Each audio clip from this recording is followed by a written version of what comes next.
en réduisant le poids de vos sacs poubelles.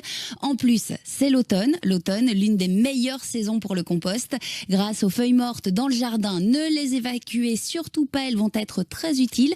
Entassez-les plutôt au fond du jardin, juste à côté du compost. On met à côté du compost, pas dans le compost. Oui, à côté, parce que le compost doit être très équilibré. Vous devez alterner les déchets verts et humides, par exemple les épluchures de fruits et légumes, les coquilles d'œufs écrasées, le marc de café, avec des déchets secs et solides, comme les feuilles mortes, les copeaux, branchages, qui vont aérer le compost et empêcher toutes les mauvaises odeurs.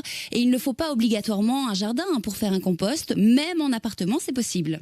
Donc pour ça, il y a deux techniques qu'on met en avant. Donc la première, c'est le vermicompostage. Donc c'est un système qui fonctionne avec des vers à compost. Donc ce sont les vers à compost qui vont manger des restes alimentaires. C'est pas un aquarium où on voit les vers à travers. Donc ils sont dans leur boîte, ils font leur travail. Une autre technique, c'est la technique du bokashi. Donc là, ce sont pas des vers de terre, mais des micro-organismes, des bactéries. Et là, c'est un processus de fermentation. Et Benoît, que vous venez d'entendre, le fondateur de Worms ASBL, qui soutient la valorisation des matières organiques, explique aussi qu'il y a des composts de quartier. Si vous ne voulez pas en faire dans votre jardin, vous allez tous y mettre vos déchets et vous pourrez plus tard profiter de terreau fait maison. Renseignez-vous, dans votre commune, il y en a sans doute. Par exemple, en région bruxelloise, il y en a plus de 190.